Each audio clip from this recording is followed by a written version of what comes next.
마태복음 5장 21절로 26절입니다. 옛사람에게 말한 바 살인하지 말라.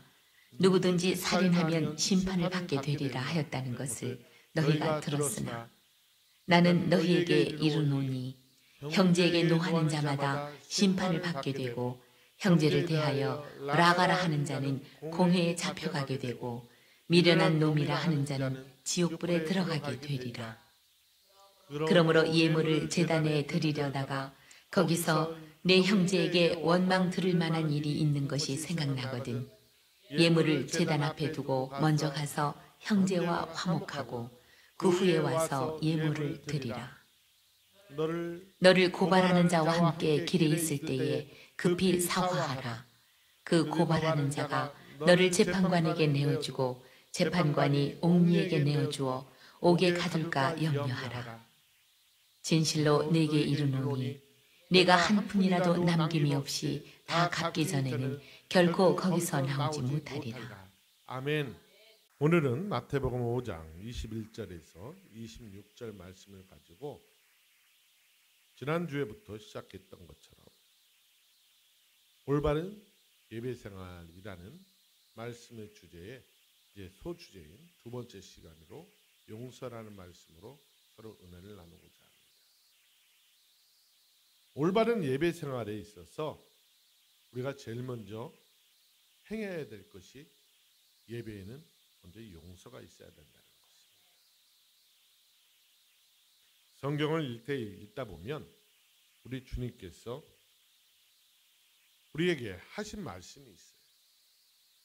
하나님께 예배하는 데 있어서 먼저 용서가 없으면 하나님이 우리를 용서하지 않으신다는 거예요. 결국은 우리의 회개도 받지를 않으시겠다는 거죠. 그러면 용서를 어떻게 해야 되는 것인가에 대해서 오늘 말씀을 가지고 은혜를 나누고자 합니다. 제가 이렇게 예화집을 여러 군데를 드리다 보니까 이동원 목사님께서 주로 쓰시던 예화집이 한번 본 적이 있습니다. 그 예화집에서 용서받을 기회라는 제목으로 예화가 들어있는데 내용은 이렇습니다. 미국에서 서부를 개척할 당시에 텍사스주에서 있었던 일이라고 합니다. 텍사스에서는 하도 살인 사건이 많이 일어나기 때문에 살인자는 반드시 사형에 처한다고 법을 딱 규정을 해놨어요. 어느 날 한 술집에서 젊은이들이 서로 어울려 술을 마시고 있었다고 합니다. 한참 흥겨워서 함께 술자리에서 술을 마시고 있는데 총소리가 나기 시작하는 겁니다. 여러 젊은이들이 모여서 술을 즐기고 있는 그 가운데 한 젊은이가 옆에 있는 친구를 권총으로 쏴 죽였다는 거예요. 그런데 놀라운 것은 총을 쏜 사람이 평소에 아주 선량한 사람으로 모든 사람들이 저 친구는 버릇이 사는 친구야 라고 칭찬을 받는 친구라고 했다고 합니다. 언제나 이웃들에게 칭찬을 많이 받던 젊은이였는데 살인을 한 이 젊은이가 사형에 처할 운명에 되자 이제 그 젊은이를 아끼는 많은 사람들이 구명운동을 하기 시작했다고 합니다. 많은 지역 주민이 강력한 바람이 담긴 탄원서가 주지사에게 전달됩니다. 탄원서를 읽은 주지사가 큰 감동을 받고 자신이 직접 그 청년을 만나 죄를 용서해 주겠다고 주민들에게 약속을 했습니다.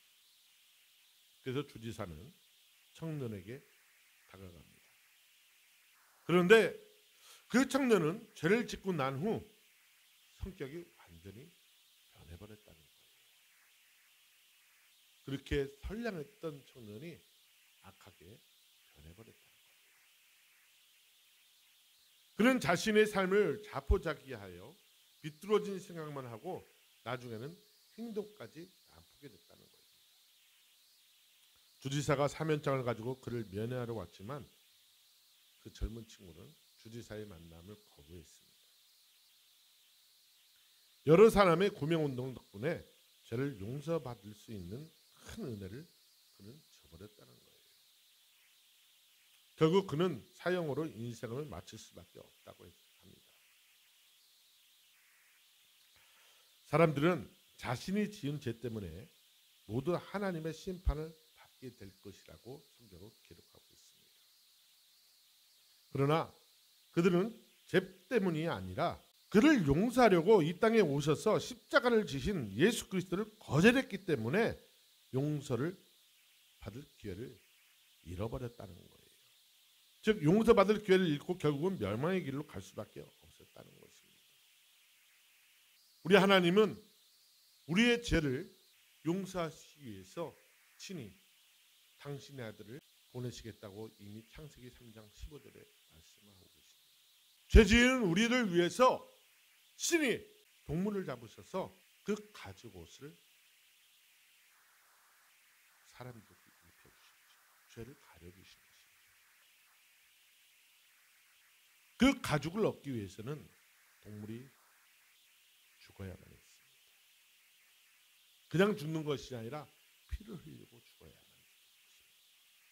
하나님은 바로 죄 없는 우리 주 예수 그리스도의 보혈로 우리의 십자가에 죽게 하심으로 인해서 그 보혈의 피로 우리의 죄를 가려주신 것입니다. 덮어주셨어요.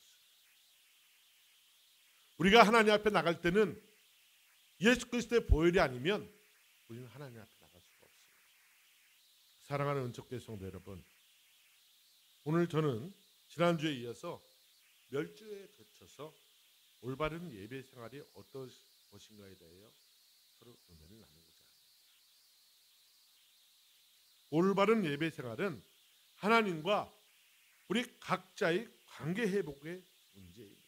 이는 우리 자신이 하나님께 간구하는 기도 제목들이 어떻게 응답을 받을 수 있는가, 그리고 어떻게 하나님 나라를 향하여 갈 수 있는가에 대한 말씀을 하나님께서는 성경에 기록해 놓으셨습니다.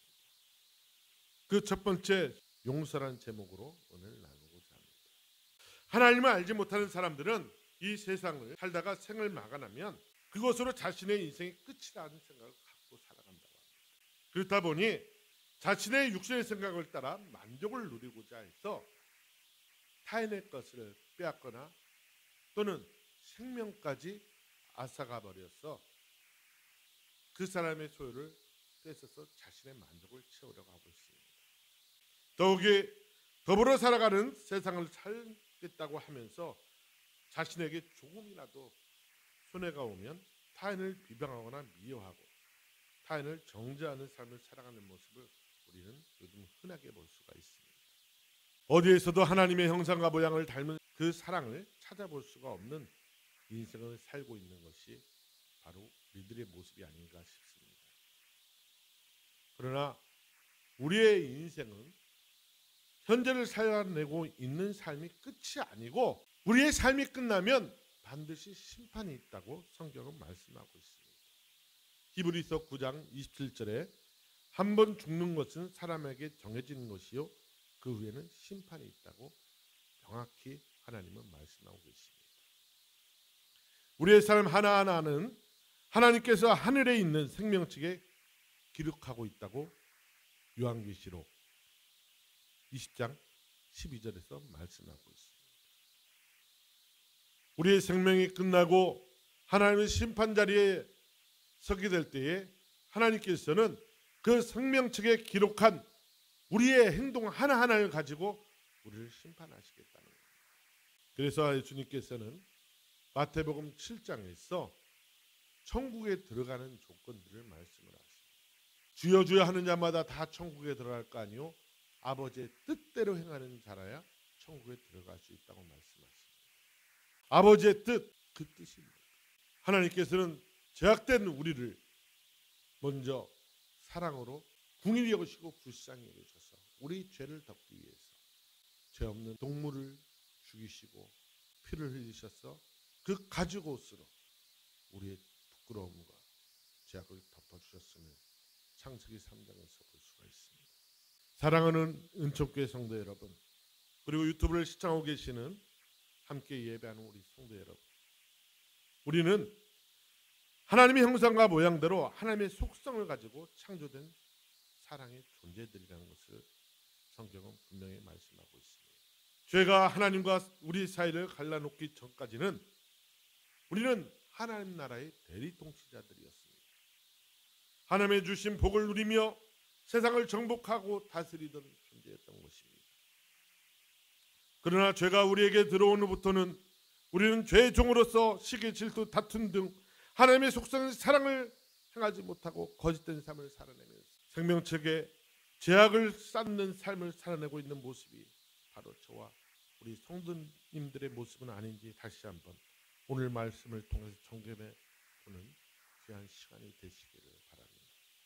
우리가 하나님의 자녀로서 거듭난 후 말씀에 따라 6일 동안 열심히 우리에게 주어진 일을 한 후에 7일째 되는 바로 주일날 하나님을 예배한 자리에 나오게 됩니다.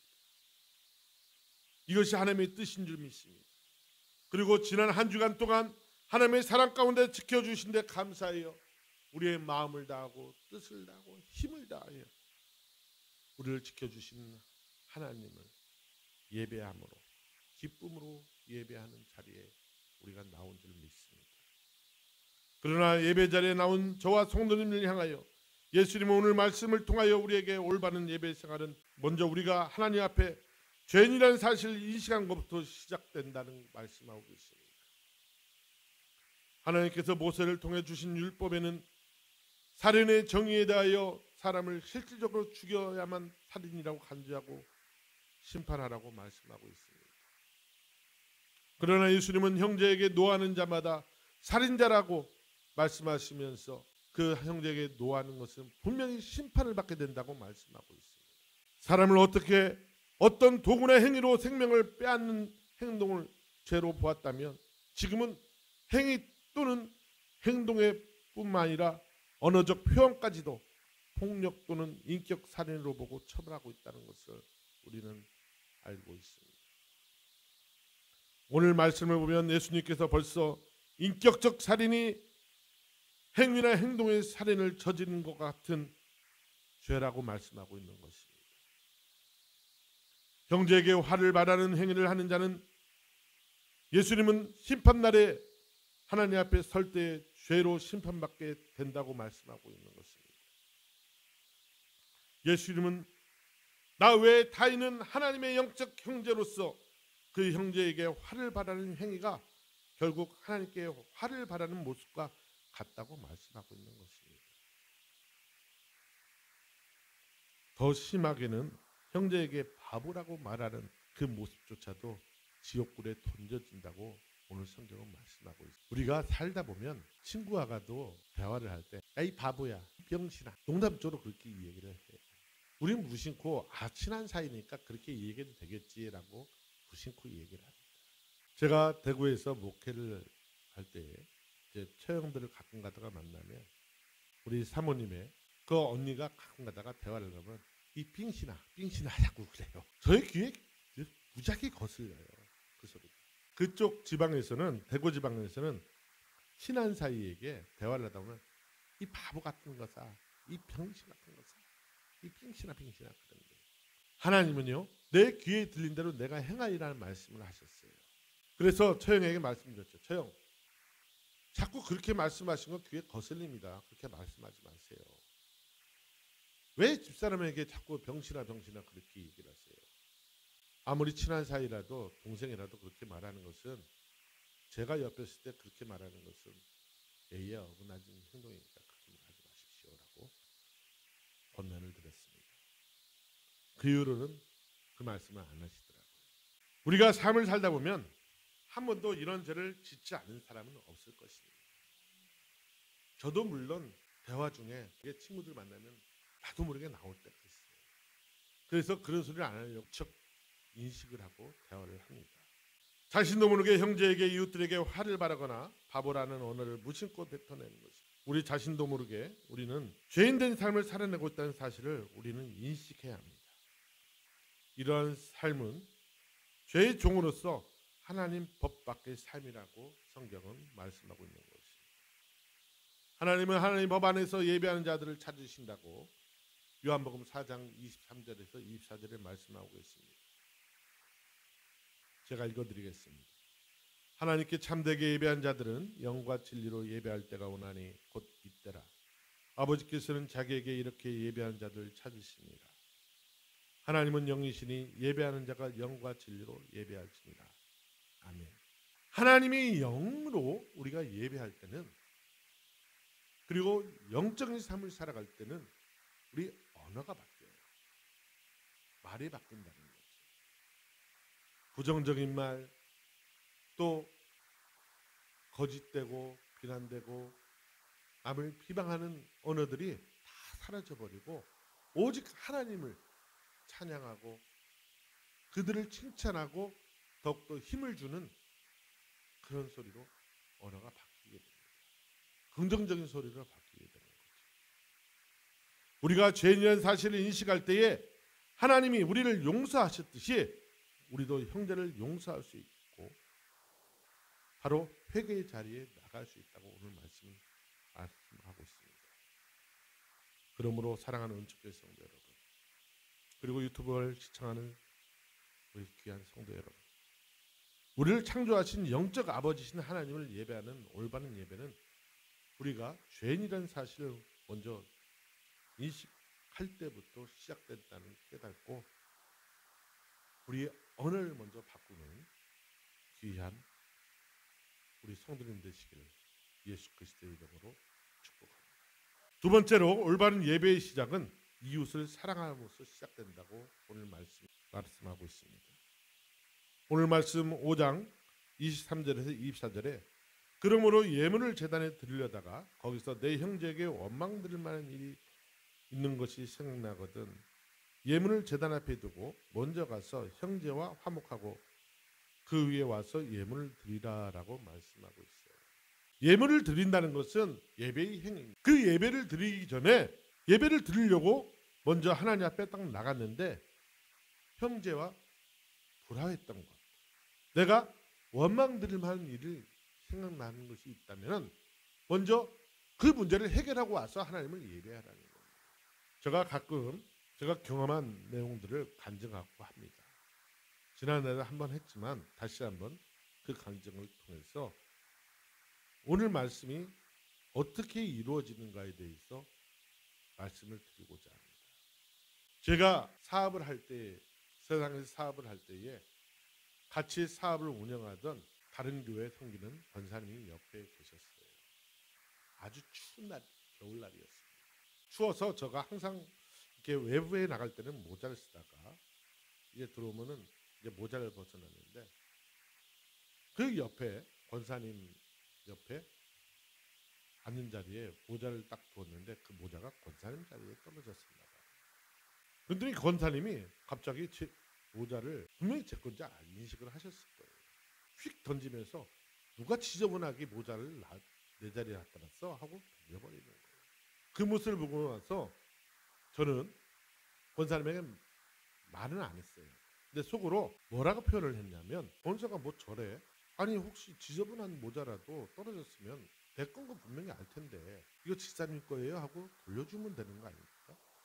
근데 휙 던져버려? 권사가 돼가지고 저 따위로 행동하니 어떻게 믿음 생활할까 하고 마음속에 미움이 생기기 시작합니다. 그리고 저도 모르게 잃어버렸습니다. 시간이 흘렀죠. 그때 제가 제 임대 아파트를 얻으려고 계속 신청할 때였어요. 한 7년째 신청을 했는데 안 되는 거예요.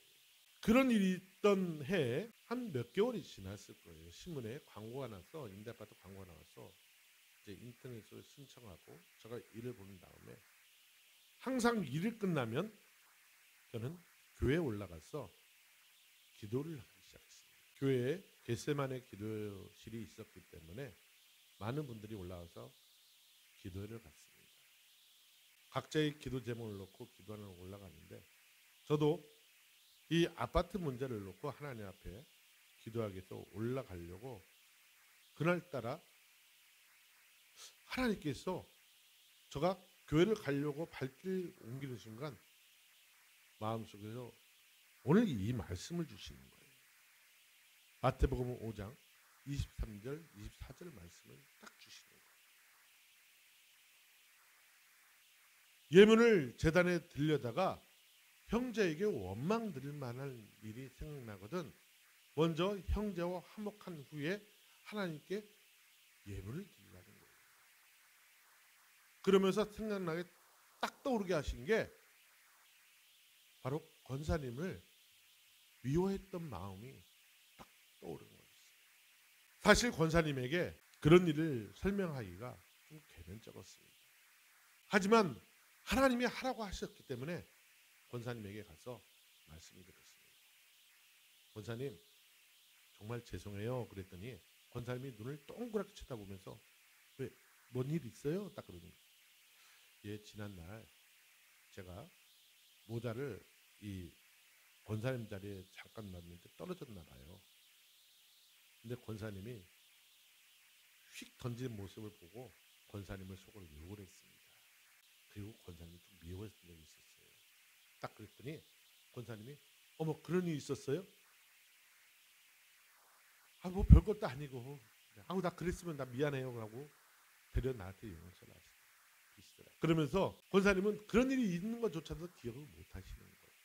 그러면 그 일을 누가 기억하고 있냐는 거예요. 첫째는 내가 기억하고 있더라고요.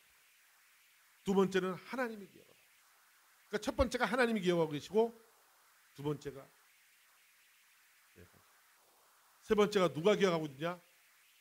마귀가 기억하고 있다. 하나님은 저에게 복을 주시려고 하는데 마귀가 하나님 저 득현이가 저렇게 미워하겠는데 그건 하나님 법에 어긋나잖아요. 그 복 주시는 것은 어긋나는 것입니다. 라고 참수하고 있더라는 거예요. 실질적으로 그 권사님은 내가 미워하는 것조차도 몰라요. 말을 안 했기 때문에. 근데 그것은 하나님이 아시고 마귀가 알고 내 자신이 알더라는 거예요.